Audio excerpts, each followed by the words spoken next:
وزیراعظم کے معاون خصوصی شہباز گل نے کہا ہے کہ 27 مارچ پاکستان کی تاریخ میں فیصلہ کن دن ہے۔ پاکستان بھر سے لوگ اسلام آباد جلسے میں پہنچے۔ 75 سال میں چند خاندانوں نے عوام کا پیسہ لوٹ کر باہر بھیجا۔ عمران خان نے پاکستان کی خودداری اور سلامتی کے لیے ایبسلیوٹلی ناٹ کہا۔ آج 27 مارچ 2022 کا دن ہے۔ سب سے زیادہ فیصلہ کن ٹائم ہے پاکستان کی تاریخ میں۔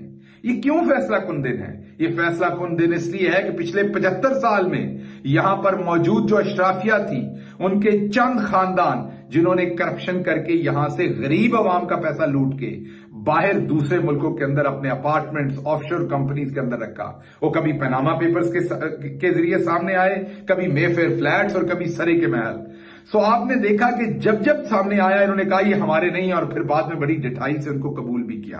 ہمارے ملک کے اندر 400 سے زیادہ ڈرون اٹیک ہوں تو یہ ان کے ساتھ مل جاتے ہیں، یہ سر کہتے ہیں، انہیں کہتے ہیں کریں جتنے آپ نے ڈرون اٹیک کرنے، وجہ نہیں پوچھتے۔